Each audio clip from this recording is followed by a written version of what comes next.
당신은 주님의 신부입니다. 이렇게 인사합시다. 네. 자, 오늘 이제 본문 요약하면 아주 간단합니다. 뭐냐면 할렐루야 네 번째인데 주님의 왕권이 이제 돌아왔다 이 말이에요. 그러면서 어린 양의 혼인잔치 날이 이르렀고, 그 다음에 신부는 단장을 끝냈다. 마지막 절은 뭐라고 되어 있냐면 하나님이 옷을 입히셨다. 그 옷은 뭐냐? 성도들의 의로운 행위다. 이게 오늘 본문의 내용입니다. 왕권이 다시 온전히 회복됐다. 이 말은 뭐냐면 앞에 우리 17장 18장 내내 뭘 얘기했냐면 바벨론의 멸망에 대해 얘기했잖아요. 자기 이름을 알리고 사치하는 것이 세상에 잘 사는 것이고 성공하는 것이라고 유혹했던 음녀 바벨론의 통치가 이 세상에 있었다는 거예요. 그런데 이게 전부 심판받았습니다. 없었어요. 그래서 이제 할렐루야, 그러므로 이 땅엔 온전한 하나님의 통치가 이루어졌다. 근데 그 온전한 통치가 이루어지는 걸 뭐라고 비유했냐면 결혼잔치, 혼인잔치다 이 말이에요. 어린 양이 신랑이 되고 신부는 교회입니다. 우리들의 교회는 건물이 아니에요. 저와 여러분이 신부로 단장을 끝마쳤다 이 말이에요. 혹시 여러분 결혼하셨나요? 그 결혼한 대상이 여러분 진짜 이 사람 아니면 죽고 못 살 영원히 사랑할 사람과 결혼하셨나요?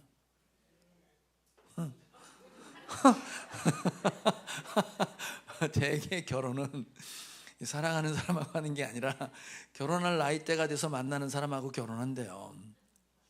그래서 진짜 한평생 사랑하는 사람하고 결혼한 사람은 진짜 복된 사람이에요. 그죠?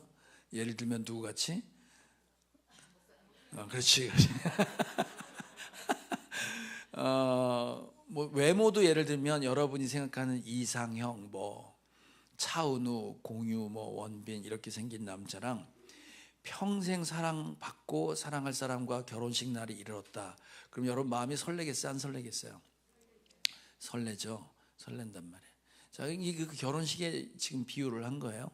근데 뭐라고 되냐면 신부가 단장을 끝마쳤대. 여러분 결혼식 해보셨으니까 아시겠지만 결혼식 날 여자가 단장하는 건 뭘 단장합니까? 뭐예요? 예, 화장도 하고 미용실 가서 머리도 만지고 드레스도 입고 면사포도 쓰고 뭐 예를 들면 부케도 들고 뭐 이런 거 준비하잖아요. 안 하시나? 어쨌든 해요. 신경 쓸 거 많단 말이에요. 단장을 끝마쳤단 말이에요. 그런데 신부가 예를 들면 결혼식 날이 됐는데도 미용실도 예약 안 하고 드레스도 예약 안 하고 누워 자고 있단 말이에요. 그러면 이 사람은 결혼식 하겠다는 거야, 안 하겠다는 거야? 안 하겠다는 거지. 그럼 신랑이 이 신부를 받아들여, 안 받아들여? 안 받아들여. 이 중국은 그 결혼식 할 때 남자들이 여자들한테 예물같이 지참금, 차일이라고 그래서 돈을 시골에서는 한 1,500만 원, 도시에는 막 5, 6천만 원까지 준대요. 그걸 줘야 신부가 결혼식을 허락한다는 거예요. 그래서 결혼식 날 돈을 더 달라고 하는 바람에 에이씨, 학씨, 안 해. 뭐 이런 신랑도 가끔 생긴다는 거지. 그러니까 신부가 마음에 안 들거나 준비가 안 됐으면 결혼을 못 하는 거 아니에요. 그죠? 여러분 오늘 주일 예배인데 예배 가자 그러는데 아내가 준비를 안 해. 시간 됐다니까 조금 있으면 나간다고 이제 아내가 그런다고. 조금 있으면 나간다는 게 얼만큼 시간이야? 드라마 한 편 볼 시간. 그러니까 금방 된다고 하는데 준비도 안 되고 옷도 안 입고 목욕도 안 하고 씻지도 않고 뭐 이러고 있으면 예배하겠다는 마음이 없는 거잖아요. 그렇죠? 자, 오늘 혼인잔치에 단장을 끝마쳤다 이 말이에요. 자, 그럼 여러분 옛날로 돌아가서 결혼식 날 한번 생각해 보세요. 결혼식 날 신혼여행 가죠. 네, 신혼여행을 가. 그러면 결혼식도 의미가 있지만 첫날 밤의 의미가 더 크죠. 일부 때 첫날 밤이 기대 안 됐습니까? 하니까 조용한 거야. 혼전 순결을 안 지켰나 봐. 참 기가 막혀. 첫날 밤이 그게 진짜 사랑하는 사람과 몸과 혼과 육이 하나 되는 경험은 이 세상에 비교할 수 없는 큰 기쁨이고 감격입니다. 믿으시죠? 네, 아멘이지. 자, 그러면 한번 생각을 해봐요. 신랑이 예수님이에요. 신부로 맞아들이는데 여러분을 신부로 맞아들인다고 하면 결혼을 한다는 얘기는 이제 평생 떨어지지 않고 살겠다는 건데, 그럼 과연 여러분은 거룩하신 그분과 평생 떨어지지 않고 살 만한 자격이 있는가 이 말입니다. 오늘 이 본문을 자세히 보면 그 단장한 옷을 뭐라고 하냐면 성도들의 의로운 행위. 8절 한번 다시 한번 읽어볼게요. 시작. 신부에게 빛나고 깨끗한 모시옷을 입게 하셨다. 이 모시옷은 성도들의 의로운 행위다. 행위래요. 행위. 가만 말로 하는 게 아니라 행위. 뭔가 액션을 취했다는 거지. 그런데 그 행위가 단장을 끝마쳤다는 거예요. 결혼식해서 신랑에게 하나 될 수 있는 자격을 얻었다 이 말이에요. 근데 여러분, 이 세상은 거룩하신 하나님의 신부로 설 만한 자격이 있을 만큼 그분 하나님이시니까 거룩하고 깨끗한 사람은 없어요. 신부가 준비가 안 된 거예요. 신부로 받아들일 수 없는 거예요. 예, 신부가 더럽단 말이에요. 옷도 안 입고 신경도 안 쓰고 마음도 없어. 완전히 딴 남자한테 빠져 있어. 근데 이 사람을 신부로 맞을 수 없잖아요. 자, 로마서 10장 3장을 한번 읽어봅시다. 시작. 성경에 이렇게 기록되어 있습니다. 의인은 없다. 한 사람도 없다. 깨닫는 사람도 없고 하나님을 찾는 사람도 없다. 모두가 곁길로 빠져서 쓸모가 없게 되었다. 선한 일을 하는 사람은 없다. 단 한 사람도 없다. 보세요. 이 세상엔 그럴 만한 자격 있는 사람이 없다는 거예요. 전부 하나님 몰라하고 세상에 빠져 있어서 세상 신을 섬기고 있지 예수님을 신랑으로 맞아들일 만한 사람은 단 한 명도 없습니다. 그래서 의로운 행위의 첫 번째, 단장한 옷을 갖췄다, 단장을 끝마쳤다의 첫 번째는 그분과 영원히 함께 될 수 있는 자격을 얻었다는 거예요. 그 자격을 뭐라고 하냐면 구원받았다고 하는 거예요. 죄에서 깨끗해진 사람만 그분과 함께 있을 수 있는 거니까. 그래서 구원받은 거를 결혼식에 비유했던 건 구약에서부터 계속 나왔던 얘기예요. 자, 이사야 61장을 한번 읽어봅시다. 시작. 내가 여호와로 말미암아 크게 기뻐하며 내 영혼이 나의 하나님으로 말미암아 즐거워하리니 이는 그가 구원의 옷을 내게 입히시며 공의의 겉옷을 내게 더하심이 신랑이 사모를 쓰며 신부가 자기 보석으로 단장함과 같게 하셨습니다. 마치 결혼식 하는 것처럼 신랑 신부 다 준비돼서 구원의 옷을 입힌 것, 그것을 구원받은 것으로 설명하고 있습니다. 따라서 지금 그 혼인잔치에 들어가서 신부가 될 수 있는 사람은 그 죄인이면 안 되는 거예요. 깨끗함을 얻은 사람이에요. 자, 갈라디아 3장 시작. 여러분은 모두 세례를 받아 그리스도와 하나가 되고 그리스도를 옷으로 입은 사람들이기 때문입니다. 예수님의 옷을 입었기 때문에 신부가 될 자격이 있다 이 말이지. 죄를 씻음 받았어요, 여러분이. 그래서 의롭다고 인정을 받은 거지. 그러므로 신부가 돼서 단장을 끝마쳤다 이 말이에요. 자, 계시록 7장에 보면 그 옷은 어떤 옷인지를 또 자세히 설명하고 있습니다. 시작. 내가 장로님께서 잘 알고 계십니다 하고 대답하였더니 그는 나에게 이렇게 말하였다. 이 사람들은 큰 환난을 겪어낸 사람들입니다.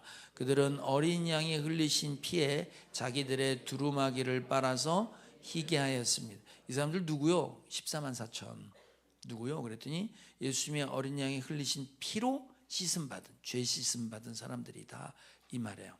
여러분도 예수를 주라 고백하여 예수님의 피값으로 내 죄가 깨끗이 씻어져서 내가 의롭다, 거룩하다, 괜찮다라고 칭함을 받은 믿는 사람들이란 말이죠.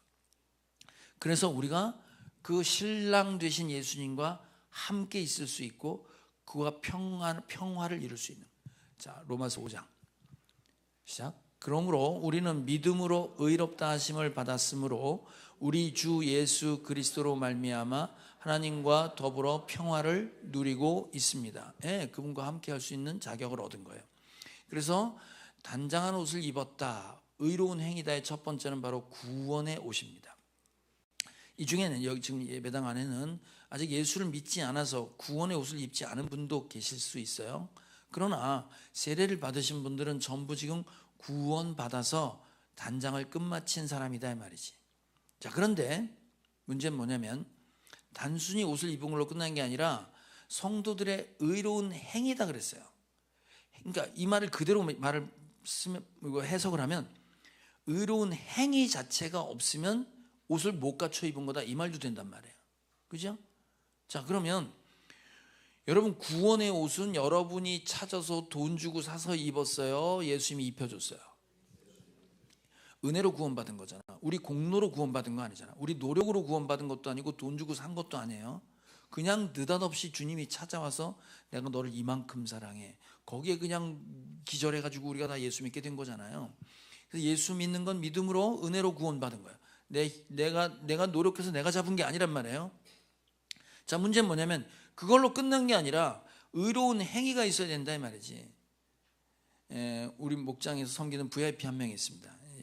자매인데 20대 후반의 자매인데 어려운 삶을 살다가 이번에 공군 부사관이 됐어요. 훈련을 받아서 공군 부사관으로 임관을 했어요. 이제 임관식에 갔었는데 이제 하사 계급장을 달았단 말이에요. 지금 이제 기도 제목을 내놨어. 자기가 방공포 적기가 나타나면 쏘는 거 있잖아요. 그거 담당해 주겠다는 거야. 그래서 뭐 아무 7주인가 아무튼 훈련을 받는데요. 근데 이제 배치를 받는데 방공포가 되게 산꼭대기 있다네. 산속에 배치 안 되고 도시에 배치를 좀 하게 해달라. 기도 제목을 내놨는데 그래서 기도를 빡세게 해서 됐어요. 그렇게 도시 비행단에 발칸포라고 하나? 그거 쏘는 거 담당이 돼서 이제 7주 동안 훈련을 받아요. 이게 7주 동안 발칸포라고 막 빠르륵 하고 그 비행기 맞추는 총이 있어요.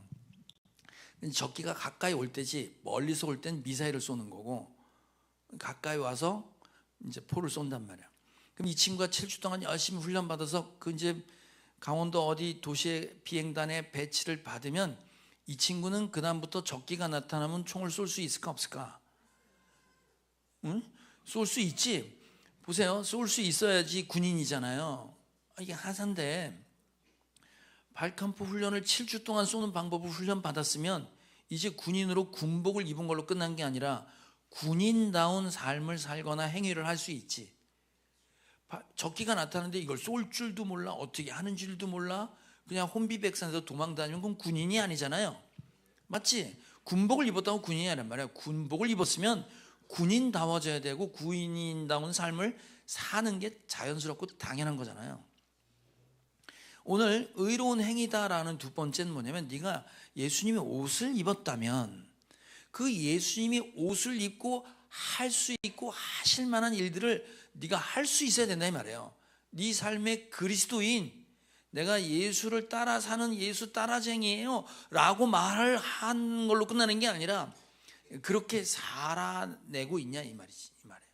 그걸 지금 묻는 거예요. 자, 그러니까 어떻게 지금 의로운 행위는 구원받았으면 구원받은 자, 하나님의 자녀답게 예수님 닮아가는 삶을, 예수님과 결혼했으면 예수님하고 딱 붙어있으면 내가 누구 닮아가? 예수님 닮아가야 되잖아요. 그죠? 예수님 닮아가는 것이 자연스럽고 확실하다 이 말이에요. 근데 그거 안 하고 있는 사람도 있다 이거지.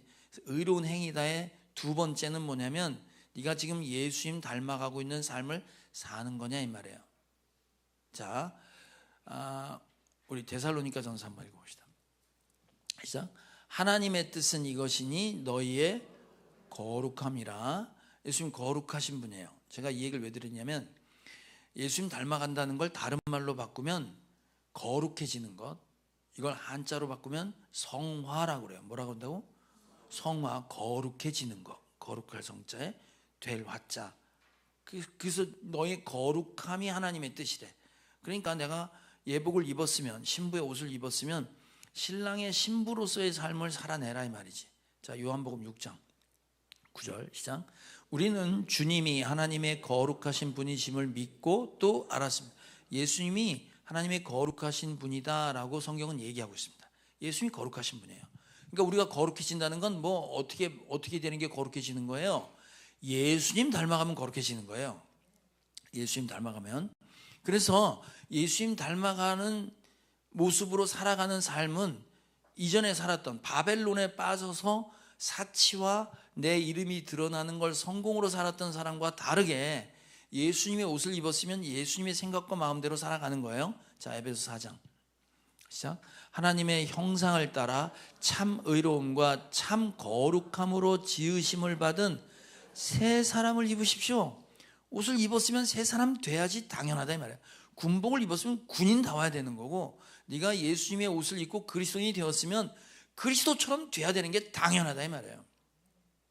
자, 문제는 뭐냐면 예수님 지금 옆에 있으면 보고 하면 되잖아요. 오늘 장로님 기도하시는데 와 나도 장로님처럼 기도하고 싶어요. 그럼 보면 되잖아요. 그리고 원고 좀 주세요 이러면 되잖아요. 근데 예수님 지금 옆에 없단 말이에요. 예수님 지금 어디 계세요? 하늘 보좌에 앉아 계세요. 우리를 데려오실 거란 말이에요.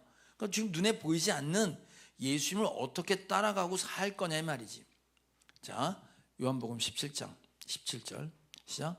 진리로 그들을 거룩하게 하여 주십시오. 아버지의 말씀은 진리입니다. 진리로 거룩하게 해달래. 근데 진리가 뭐야? 거룩한 하나님의 말씀이 진리래. 거룩해지는 건 말씀으로 거룩해지는 거예요.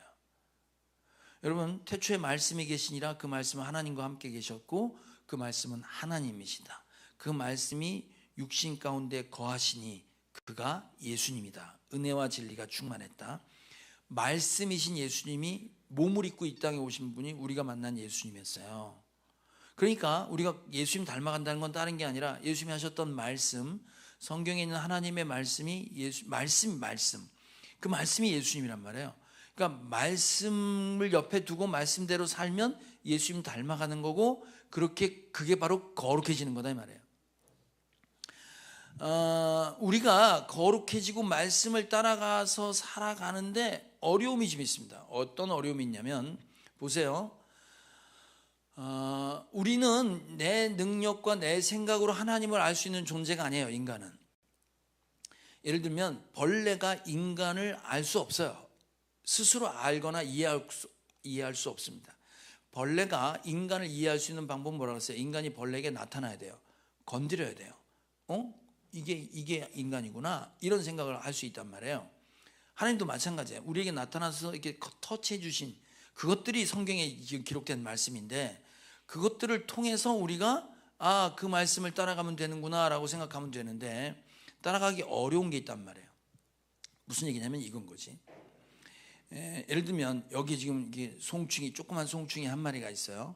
얘가 꼬물꼬물 기어가는데 얘가 어딜 가냐면 배고파서 먹을 걸 찾으러 간다고. 근데 얘는 똑바로 가면 여기에 먹을 게 있을 거라고 생각하고 가는 거예요 지금. 근데 얘는 바로 코앞에밖에 못 보니까 저 앞을 못 보잖아요. 근데 내가 인간이면 하나님이라고 하고 송충이가 나라고 하면 지 생각엔 일로 가는 게 옳은데 내가 보니 아니야. 일로 가면 낭떠러지야 임마. 그러면 어떻게 해야 돼? 뒤져봐라. 그러고 가만히 있나?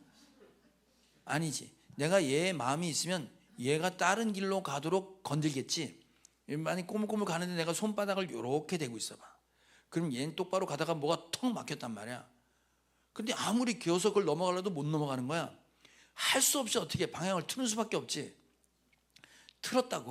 틀어서 내가 손바닥을 이렇게 사선으로 대각선으로 이렇게 되면 똑바로 가려다가 그 길 따라서 이렇게 옆으로 갈 거 아니에요. 그죠? 가다가 내가 또 이놈이 똑바로 가려는데 또 엉뚱한 데로 가네. 그럼 내가 또 막을 거 아니야. 이리로 자꾸 떨어지려고 하면 떨어지지 못하게 계속 막을 거란 말이에요. 그러니까 이 친구는 어떤 생각이 있냐면, 내 생각엔 저쪽이 진리고 저쪽이 생명이 있고 저쪽이 먹을 게 있고 물이 있는 건데 자꾸 뭔가 막는 거야 내 길을. 짜증나게. 그래서 그 길로 뺑뺑뺑뺑 돌면서 짜증도 내고 이게 뭐야 했는데 결국 내가 인도한 길로 갔더니 여기에 영원한 물이 있고 영원한 생명이 있다라고 언제 알아? 얘는 거기 가봐야 하는 거 아니야. 가본 다음에 내린 결론이 뭐냐면 내 길을 누군가 인도했구나 이렇게 되는 거예요. 맞아요? 맞지? 따라서 여러분, 우리가 거룩해지는데 중요한 덕목이 있습니다. 어떤 덕목이 있냐면, 나는 내 앞길을 바벨론에 쪄들어서 살았던 내가 그렇게 자꾸 살려고 하는데 하나님은 나를 거룩하게 만들려고 옷을 입혀 의로운 행위가 나오도록 하려고 자꾸 건드리고 막고 흔들고 이쪽으로 저쪽으로 이끌어 가시는 분이라는 걸 여러분이 믿으셔야 돼요. 거기에 가장 필요한 건 뭐냐면 순종이라고 하는 거예요. 뭐라고요? 순종은 뭐냐면 나는 잘 모르는데 하나님의 말씀 따라가면 나한테 영원한 생명이 있다는 거를 알고 믿고 그 말씀 따라서 그대로 사는 거예요. 그렇다면 그런 줄 알고 아니라고 그러면 아닌 줄 알고, 그게 맞다고 하면 맞는 거고 그게 틀리다고 그러면 안 하는 거예요. 옳은 얘기를 들어라 이 말이에요. 근데 얘는 지 고집 갖고 지 생각 갖고 이게 맞다고 계속 우기는 거지. 그래서 저와 여러분이 의로운 행위, 두 번째 거룩해지는 것, 구원은 세 가지가 있다고 그랬잖아요. 받은 구원 첫 번째, 두 번째 받는 구원, 세 번째 받을 구원이 있어요. 생명의 삶에 들어오면 배워요. 받은 구원은 예수를 주라 고백해서 의롭다 칭함을 받은 사건이 딱 한 번 있는 거예요. 받는 구원은 군인답게 살아가는 거지. 예수 믿어서 예수 믿는 게 무엇인지 일상을 통해서 그 감격을 누리고 살아가는 삶을 받는 구원이라고 그래. 받을 구원, 영원한 천국, 주님 우리를 데리러 오시는 사건. 그래서 받는 구원, 이걸 성화라고 하고, 지금은 여러분은 예수 안 믿는 분은 아직 받은 구원에 아직 이르지 못한 분도 계세요. 근데 대부분 여기 계신 분들은 이미 성화의 과정에 있단 말이에요. 맞죠? 네. 근데 성화, 예수님 닮아가는 과정 중에 가장 중요한 건 지금 뭐라고 했어요? 순종. 나는 잘 모르는데 이번에 컨퍼런스를 가서 섬겼어요, 우리 교회가. 근데 이제 500명 목사님, 컨퍼런스 하면 1000명이 넘게 와요. 너무 많아서 수용할 장소가 없어, 우리나라에. 그래서 500명씩 나눴어요, 북부하고 남부하고. 그래서 500명을 섬기는데 우리가 이제 스텝으로 한 거야. 근데 우리 지역 식구들이 제일 많았어. 숫자의 전체 3분의 1이 우리 지역 식구들이었어요. 근데 우리 지역에 누가 있냐면, 이번에 부임받아서 가신 목사님이 담임 목사님 되신 분이 애를 입양했어요. 딸 애를. 이제 10개월 됐어. 깐난쟁이 때 데려왔단 말이야. 근데 그 10개월짜리 애를 데려온 거야, 이번에 컨퍼런스에. 그러니까 애가 얼마나 이뻐. 애가 또 영업력이 있어서 아무나 보고 손을 흔들어. 막 인사를 하고 막 이거로 싹트네 하면 자동으로 몸을 흔들어. 싹트네 그러면 울다가도 막 흔들어. 애가 얼마나 이쁘냐고. 그러니까 온 목사님들이 걔를 다 끌어안고 오냐 하고. 그래서 500명이 다 알았어, 그 애를. 이름이 주아인데, 주아야 하고 맨날 그랬다고. 근데 얘가 세워놓으니까 잘 서 있어요. 10개월 된 애가. 그리고 손을 이렇게 끄니까 한 발짝 뛰는 거야, 애가. 그래서 어떤 깡패 같은 여자 목사님이 이놈을 2박 3일 동안 걷게 하겠다 이거야. 그래갖고 자꾸 안으려고 하는 사람 손 내지 말라고. 얘 걸어야 된다고. 이렇게 하고 수백 번을 잡아뜨리고 걸었어요. 6발짝을 뛰었어, 걔가. 2박 3일 동안 10개월 된 애가. 자, 그럼 한번 봐요. 이 깡패 같은 여자 목사님이 남들은 다 안아주는데 안아주지 말라고 하고, 일어나서 걸으라고 자꾸 뛰밀고 잡아뜨려. 그럼 얘는 이게 축복이야, 고난이야? 고난이지, 고난이야. 아니 그게 좋은 사람이 어디서 자꾸 자빠지는데 고난이지. 고난인데 결국 얘는 걸었어, 안 걸었어? 걸었지. 그래서 여러분, 우리가 거룩해지고 성장하는 건 고난이 빠지면 안 되는 거예요. 고난이 없으면 성장이 불가능한 거예요. 그래서 예수 믿는 사람한테는 반드시 환난이 있다고 얘기하는 게 그런 얘기고, 우리를 거룩하게 만들기 위해서 그런 자리로 이끄는데 느끼는 건 얘가 고난이란 말이야. 똑바로 가고 싶은데 자꾸 막잖아. 막아서 가려고 했던 계획을 트는 건 고난이에요. 하나님이 계신가 안 계신가, 내 길을 이렇게 응답 안 해도 되나, 이러면서 하나님이 있니 없니 하면서 푸념푸념하고 학시 그러면서 간단 말이야. 아니 애 받아쓰기 하면 처음부터 100점 맞는 놈이 어디 있어? 그렇잖아요. 근데 얘가 100점 맞으려면 얘한테는 고난이지. 공부해야 되잖아요. 공부해야 된다고. 근데 잘 보세요. 얘가 어려서 지금 사리 분별을 못해서 그렇지, 시간 지나고 나면 그 깡패 같은 목사님이 나를 걷게 했구나, 이 고난은 나를 걷게 하는 의도의 말씀이었구나 하고 알게 되겠지. 이게 몇 번 반복이 되잖아요. 그러면 그 다음부터는 뭔가 힘들다 하는 건 내가 성숙하도록 지금 뭔가 몰고 계시는구나, 이걸 알 수 있을까 없을까? 알 수 있는 거예요. 그래서 이 부모가 애를 입양할 때 말입니다. 입양할 때, 이게 깐난쟁일 때 나왔어. 갓 태어난 애를 데려왔는데 얘를 딱 찍어서 데려올 때, 얘는 지금 사람 취급도 못 받아, 기어다니지도 못해. 근데 얘를 걷겠다는 의지가 부모한테는 있어요, 없어요? 있지. 얘를 반드시 걷게 하겠다는 의지가 포함돼서 얘를 선택했단 말이에요. 그러면 봐봐요. 얘 엄마가 누구의 손길을 통하든지 상관없어. 얘를 결국 걷게 했다고. 그러면 걸은 건 애가 걸었어, 엄마가 걸었어? 애가 걸었지. 근데 걷고 난 다음에 가만히 생각해 보면 이건 내가 걸은 거야, 엄마가 걷게 한 거야? 그래서 성화라는 말엔 아주 어려운 말이 있습니다. 모든 성화의 거룩해지는 과정은 내가 하는 거야. 내가 해야 돼. 근데 내가 해놓고 보니까 글로 왕창 몰고 간 건 나야, 하나님이야? 하나님이지. 그래서 성화의 과정은 100% 내가 했고 100% 하나님이 했다는 말이 안 되는 얘기가 되는 거예요. 이해 가시죠? 어렵지 않아. 그러니까 예수님 닮아지도록 거룩해지고 고난 가운데서 그걸 이겨내는 건 내가 해야 돼, 내가. 근데 그렇게 만들고 그렇게 계획을 짜고 얘를 반드시 걷게 하겠다고 하는 거는 하나님이 계획하고 부모가 뜻한 바야. 반드시 이루어진다, 이 말이거든. 네. 그러니까 그래서 나온 얘기가 그리스도와 내가 순종해야 되는 이유를 우리 결혼했던 남편과 신랑의 예를 들어서 얘기하는 거예요. 그게 혼인잔치이기 때문에. 자, 에베소 5장 시작. 교회가 그리스도께 순종하듯이 아내도 모든 일에 남편에게 순종해야 합니다. 남편 되니 여러분, 아내를 사랑하기를 그리스도께서 교회를 사랑하셔서 교회를 위하여 자신을 내주신 같이 하십시오.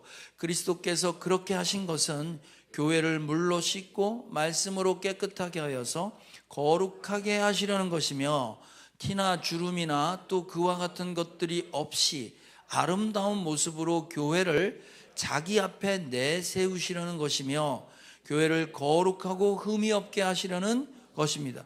교회는 건물이 아니에요. 저와 여러분이에요. 우리를 거룩하고 흠이 없고 주름 잡힌 게 없게 하기 위해서 물로 씻고 말씀으로 깨끗하게 한다, 이 말이에요. 그게 주님이 날 사랑하는 거다, 이 말이에요. 그러면 하나님이 날 사랑하는 방식은 말씀으로 친다는 거야. 나를 말씀 따라서 좀 해보라고. 그래서 신부에게, 아내에게 뭐라 그래? 남편에게 복종하라고 그러잖아. 교회가 예수님의 말씀에 순종하듯이 아내들이여 남편에게 복종해라. 모든 일에 복종해라. 할렐루야.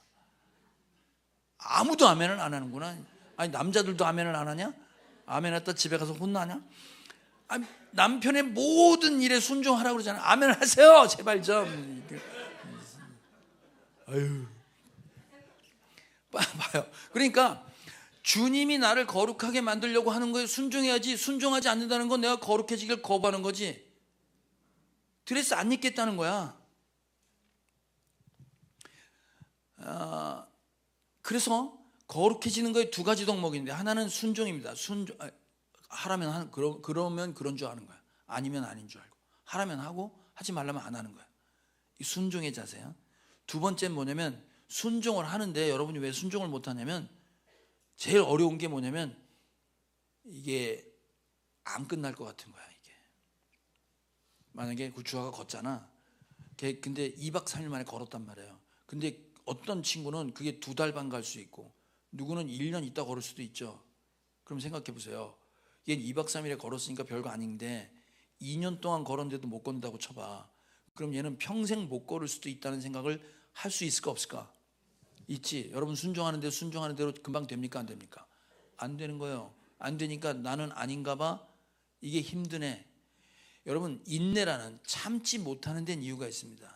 참을 땐 어떤 때 참을 수 있냐면, 여러분 군대 가면 왜 참는지 알지, 군인들이? 그래, 제대하는 날짜 때문에 그런 게.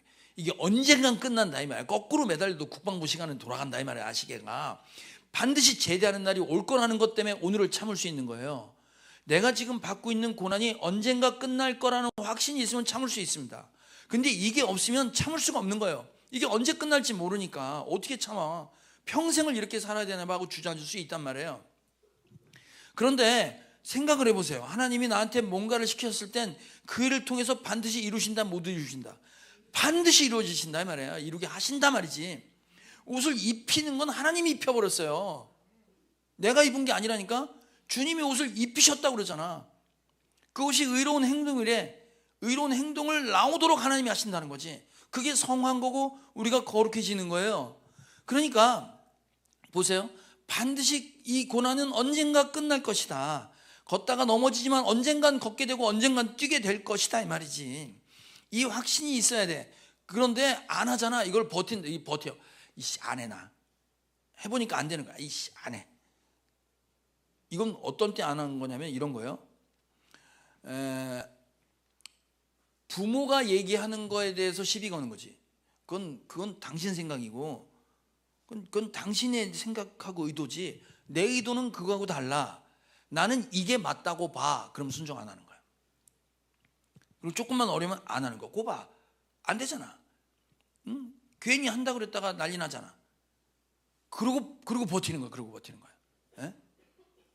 그러니까 지금 나를 이 길로 끌고 가고 있는 분이 하나님이고 그것이 반드시 언젠가는 확실히 끝내서 확실하게 이루어질 거라는 신뢰와 믿음이 없으면 인내도 안 되고 순종도 안 되는 거지. 근데 입장 바꿔놓고 자 그래서 순종과 인내를 하는 데 있어서 실제 우리 삶엔 어떤 일이 벌어지냐면 인내하지 못하는 사람의 거의 대부분이 어떤 경우냐면 이런 경우예요. 내가 순종하려고 했는데요, 순종해서 앞서가는 사람 보세요. 젓고라지 난다니까요. 에? 괜히 한다고 설쳤다가 옆 사람들 다 다치잖아요. 뭐 한다고 나섰다가 다 망쳤잖아요. 나라고 저렇게 한달 법 있나? 그럼 안 하는 거야. 저렇게 하느니 안 한다 이거야. 저렇게 하느니 나 안 한다 이거야. 그리고 버티고 앉아 있는 거야. 여러분 군복을 입었는데 군인이 총을 쏠 줄 모르는 건 내가 군인인지 모르거나, 두 번째 그가 진짜 군인이 아니거나 간첩이거나, 아니면 세 번째 아는데 버티는 거야. 총 쏴야 되는 거 아는데 총 쏘기 싫어서 가만히 있는 거야. 총 쏘다 오발 사고 날까 봐 총을 못 쏘는 거지. 에? 총 나한테 괜히 쥐어줬다가 사고 칠까 봐 총을 못 드는 거야. 이런 경우예요. 자, 근데 한번 생각해 봐요. 그 주화를 걷게 했단 말이야. 목사님이, 여자 목사님이. 앞에서 잡아주려면 안 잡아주는 거야. 이만큼 떨어져서 일로 와 그러는 거야. 한 발 뛰고 자빠지고 한 발 뛰고 자빠지고 이런단 말이지. 얘가 여러분이라고 생각해 봐. 한 발 뛰었는데 자빠졌어. 자빠지고 난 다음에 가만히 묵상을 하는 거야. 난 안 되네. 난 버린 자식인가 봐. 난 장애가 있나 봐. 괜히 걷다가 코 깨지면 어떡해? 지금은 그냥 주저앉았는데, 응? 괜히 걷고 폼 잡다가 뇌졸 죽으면 어떡하냐고. 이렇게 생각하고 그 주와 10개월 된 애가 나는 인생을 살 가치가 없어. 그리고 난 자살을 하겠습니다. 이런다고 쳐봐. 그럼 걔는 어떻게 해야 돼? 그 미친놈 아니야? 그럼 묻어버려야지. 그 똑같은 건가? 어떻게 되는 거야? 아니, 애가 받아쓰기 한 번 했는데 틀렸어. 10점 나왔어. 그럼 언젠가 100점 맞도록 부모가 만들 거 뻔한데 얘는 10점 맞았다고 나는 인생 틀렸나 봐. 그리고 학교 안 간다 그러고 아무것도 안 한다 그러고 밥도 안 먹는다 그러고 잠수 타고 나는 쓰레기야 이러고 널브러져 있다고 생각을 해봐요. 그럼 부모 마음에 어떻게 했냐고. 그게 말이 되는 거야? 말이 안 되잖아. 근데 우리가 그러고 있단 말이야. 우리가 순종하라는 게 뭔지 알아. 뭔지 아는데 그거 했다간 큰일 날 것 같은 거지. 그거 했다간 나 때문에 누군가 피해 줄 것 같은 거야. 저 사람이 하면 더 잘할 건데 내가 한다고 괜히 나섰다가 힘들어질까 봐 그런다 이 말이에요. 근데 여러분 그거 아세요? 이걸 시작하게 하신 분은 누구야? 하나님이지. 그럼 이걸 끝마치는 것도 누구야? 하나님이지. 자, 빌립보서 1장. 빌립보서 1장 시작. 내가 기도할 때마다 여러분 모두를 위하여 늘 기쁜 마음으로 간구합니다. 여러분이 첫날부터 지금까지 복음을 전하는 일에 동참하고 있기 때문입니다. 선한 일을 여러분 가운데서 시작하신 분께서 그리스도 예수의 날까지 그 일을 완성하시리라고 나는 확신합니다. 나는 확신한데 시작하게 하신 분이, 복음을 전하고 사람을 살리는 예수님이 하셨던 일, 거룩해지는 일, 그 일을 하게 하시는 이가 시작하게 하신 분은 하나님이시다 이 말이에요. 근데 그 일을 해보니까 사도 바울은 그 일을 잘했어 못했어? 못했어요. 그 사람 자랑하는 거 들어봤어요? 그 복음 전하다 들겨 맞고 복음 전하다 쫓겨나고 복음 전하다 감옥 가고 그랬어요. 계속 실패했어요. 할 얘기가 그거밖에 없대. 나는 계속 실패했대. 그리고 지금 고백하는 게 뭐냐면 이 일을 시작하신 분이 완성하게 될 거다 이거야. 지금 복음 전에서 아무도 안 믿는데 결국 하나님의 통치가 온전히 이루어지는 그날은 올 거다 이 말이지. 하나님이 시작하셨으니 하나님이 하실 거다 이 말이야. 그래서 이 사람은 넘어지고 자빠지고 두들겨 맞아도 또 하고 또 하고 또 한 거예요. 에? 여러분 우리가 하다 보면 제일 신앙생활에 걸림돌 되는 게 뒤에서 수근수근 되는 거야. 맞지? 누구한테 입방정에 올라가는 것 때문에 겁나서 못하는 거야. 내가 괜히 한다고 나섰다가 쟤 봐라 그럴까 봐. 쟤 하는 걸 봐라. 저럴 줄 알았어 그런단 말이야. 여러분 칭찬은 뭘 춤추게? 고래는 춤을 안 춰요. 근데 칭찬은 고래를 춤추게 한대. 여러분 칭찬받으면 좋아 안 좋아? 좋지. 칭찬받아서 좋다는 얘기는 못하는 게 많다는 거야 잘하는 게 많다는 거야? 못하는 게 많은 거예요. 그 중에 한 번 잘하니까 칭찬받는 거지. 맞아요 안 맞아요? 맞아요. 칭찬이 귀한 건 칭찬할 게 별로 없는 거잖아. 칭찬할 게 별로 없다는 건 잘하는 게 별로 없는 거야. 우리 삶에 칭찬받을 일이 별로 없고 계속 죽쓰는 거야. 10번에서 9번 죽쓰다가 한 번 잘하면 칭찬받는 거예요. 맞아 안 맞아? 그치? 처음 시험 봤는데 100점 맞는 인간이 어디 있냐고. 가끔 미친놈도 있는데 그런 인간 빼고 우리가 저와 여러분 같은 사람 그게 안 되잖아. 여러분 2025년 5월 25일 처음 살아보지? 인생 2회차 있어요 여기 이 중에? 인생 2회차 있냐고. 없잖아요. 맞아요 안 맞아요? 처음 살아보고 처음 해보는 주의 일을 어떻게 잘할 수 있냐고. 볼 것도 없지 하면 반드시 자빠지고 실수하고 나 때문에 누군가 피해 보게 되겠지. 그런데 입장 바꿔놓고 하나님 입장에서 보면 나 저럴까 봐요 안 해요. 나 저런 얘기 듣기 싫어서 안 해요 하는 아들 하나. 두 번째 그래도 아빠가 시키는 일이니까 욕을 먹어도 하고 또 하고 또 하고 또 하는 애. 어떤 애가 인생 3회차냐? 얘가 부모 기쁘게 해주는 애 아니야? 근데 한 번 엎어졌다고 한 번 10점 맞았다고 나 안 할래요 못해요 하고 자빠져서 널브러져 있으면 이거 속 터지고 환장할 일 아니에요? 결국 그놈 두들겨 맞으라도 시키겠지 내가. 알아서 하세요. 두들겨 맞아요. 진짜 사람은 가만 놔두겠냐고. 밥 안 먹겠다고 막 버티고 있는 거. 애가 밥 안 먹으면 먹게 하는 방법이 뭔지 알아요? 애랑 똑같이 생긴 인형을 갖다 놓고 밥을 먹이는 거야. 안 먹잖아. 팍 패갖고 막 갖다 버려. 그리고 밥을 먹이잖아. 그럼 먹는다니까. 똑같은 거예요 여러분. 옆 사람들이 팍 자빠지면 나도 저렇게 되겠구나 하고 빨리 순종하시라고. 여러분 바울도 그랬고요. 심지어 예수님도 제자 훈련할 때 다 도망갔어요. 3번 부인한 놈도 나왔고요. 팔아먹은 놈도 나왔어요. 근데 여러분이 사역하면서 무슨 안티가 없을 거라고 생각해? 저는 안티가 없을 것 같습니까? 많아요. 왜 없었겠어요? 있지. 근데 제가 버티는 건 왜 버티는 줄 아세요? 잘 알지도 못하고 뒤에서 씹는 사람이 미워 죽겠어. 근데 그거보다도 내가 얼마나 나쁜 놈인지 잘 알지도 못하면서 좋아하는 사람이 있기 때문에 그러는 거야. 맞아 안 맞아? 맞잖아. 내가 얼마나 나쁜 놈인지 잘 모르고 좋아하는 사람이 많다는 게 그게 힘이 되는 거지. 그러니까 세상엔 안티가 없을 수 없어요. 여러분 지난주에 생명의 삶 과정에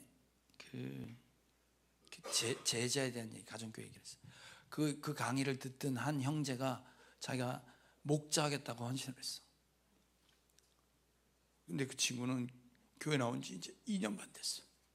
예수 믿은 지 2년 반 된 친구야. 우리 목장에 자기보다 다 선배야. 믿으면 다 선배야. 근데 자기가 목자 하겠다고 그래. 그럼 생각을 해봐. 나보다 저 사람이 목자하는 게 훨씬 나을 텐데 이런 생각이 있었겠어 없었겠어? 있었겠지. 내가 하다가 망치면 어떡해? 이런 마음도 있었겠지. 왜 없었겠어? 왜 없었겠냐고. 그런데 보세요. 이 친구 할 때 처음부터 잘해? 그러지 않겠지. 하나님이 거룩하게 만드시려면 쓰러지고 자빠지고 실패하고 말아먹을 수 있겠지. 그런데 버틸 수 있는 건 뭐야? 내 선임 목자가 있고 목부가 있고 내 초원지기가 있고 교회 목사님 있고 하나님이 계시다는 것 때문에 할 수 있는 거지. 이거 해야 된다고 하나님이 말씀하셨으니까 순종해야지 하고 가는 거예요.